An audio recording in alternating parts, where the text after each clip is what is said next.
American Chamber of Commerce in Shanghai was conceived on June 9, 1915, when 45 business leaders gathered at Shanghai's Palace Hotel.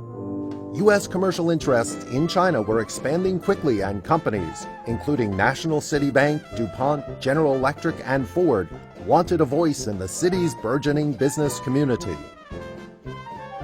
In the early days, a chamber highlight was the weekly tiffin luncheon and special dinners attended by 50 to 100 members.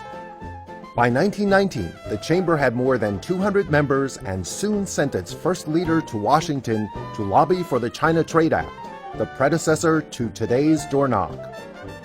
Banditry and the safety of shipping on the Yangtze River were prominent concerns among members. More household names joined the organization, as well as smaller traders, shipping companies, and service firms. In the early 1920s, the chamber moved into the Dollar Building. The 1930s were a time of burgeoning trade between China and the United States. Iconic American brands such as Buick and Coca-Cola were everywhere. American jazz, dance, and film were popular. It was a time of unbridled wealth, glamour, and overindulgence.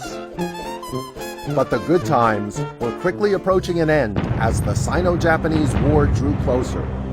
In 1937, Japanese forces attacked Shanghai. Americans, as well as other foreigners, began to evacuate. The chamber cabled Washington, urging it to demand the withdrawal of Japanese warships from Shanghai harbor. Even in this time of great instability, the chamber continued to operate. In 1939, a black-tie dinner cost $7. All this came to an end with the Japanese attack on Pearl Harbor in December 1941. After Pearl Harbor, the American population in Shanghai was forced into internment camps, American businesses closed, and the chamber's activities halted. After Japan's defeat, the U.S. business community quickly returned. By August 1945, there were 4,000 Americans in the city, now under Chinese control and subject to Chinese law.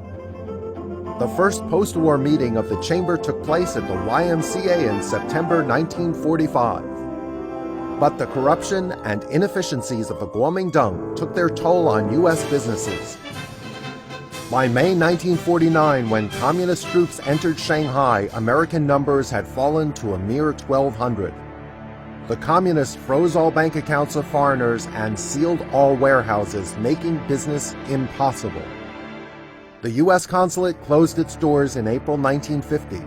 A special train evacuated the remaining Americans to Tianjin, where they boarded a ship for San Francisco.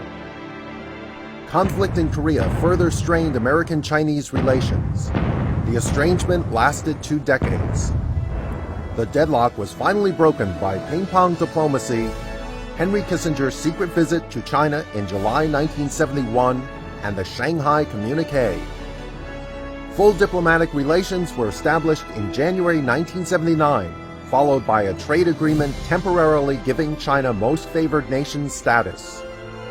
But it was not until Deng Xiaoping's first wave of economic reforms that U.S. companies were persuaded to return to Shanghai. By 1984, the United States was China's third-largest trading partner.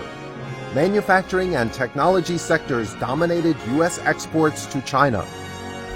Like their predecessors in 1915, the growing number of American executives in Shanghai believed that a business association was essential to their success.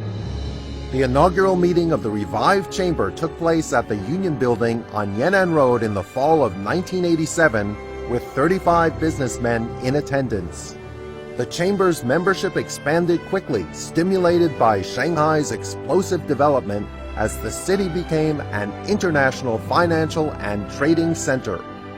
WTO accession in December 2001 removed tariff barriers and widened the doors to foreign investment. By 2006, the chamber's membership had swelled to more than 3,000. Today's chamber looks very different from 100 years ago. There are 3,600 members. Many are women, and more than 40% are Chinese citizens. Once dominated by manufacturers, service companies are now prolific. The Chamber's community and business engagement remains centered on Shanghai but now spreads across the Yangtze River Delta. And now we help Chinese companies explore opportunities in the United States.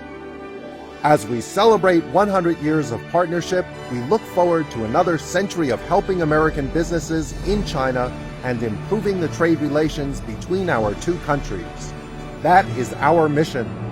People, partnership, progress.